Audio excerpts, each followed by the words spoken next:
WhatsApp guys, আশা করি তোমরা সবাই ভালো আছো। Welcome to my channel. তোমাদের জন্য নিয়ে আসলাম আরও একটি মজাদার ভিডিও। আমার দৈনন্দিন ব্লগগুলো তোমাদের সবার কেমন লাগে দয়া করে কমেন্টে লিখে জানাবে। তো আজকে রাস্তায় চলার সময় একটি ঘটনা লক্ষ্য করি, তো ভাবলাম যে ঘটনাটি তোমাদের সাথে একটি ভিডিওর মাধ্যমে শেয়ার করি।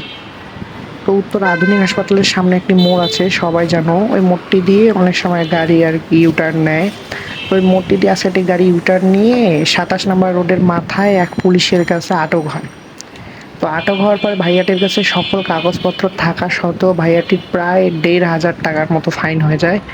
তো ঢাকা শহরের মধ্যে যারা গাড়ি চালাও বা যে সকল ভাইয়েরা গাড়ি চালান আপনারা, সো একটু সাবধান থাকবেন যাতে আপনাদের সাথে এই ধরনের ঘটনা না ঘটে। তো আজকে আবদুল্লাপুর থেকে হেঁটে আসার কারণে অনেক পিপাসা লাগতেছিল, যার কারণে স্টারশিপের মিল্ক চকলেটটা নিলাম।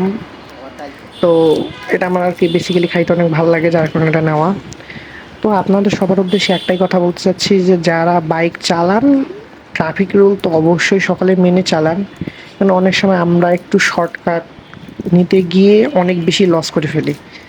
তো একটু যদি ঘুরে আসি তাহলে হয়তো অনেক খুব বেশি ক্ষতি হবে না, বাট একটু শর্টকাট নেওয়ার কারণে দেখেন বসকে ভাইয়াটার কী বড় ক্ষতি হয়ে গেল। সো আপনারা সবাই ট্রাফিক নিয়ম মেনে চলবেন। আজকের ভিডিওটি এই পর্যন্তই, পরবর্তীতে অন্য কোনো ভিডিওতে আবার দেখা হবে। খোদা হাফেজ।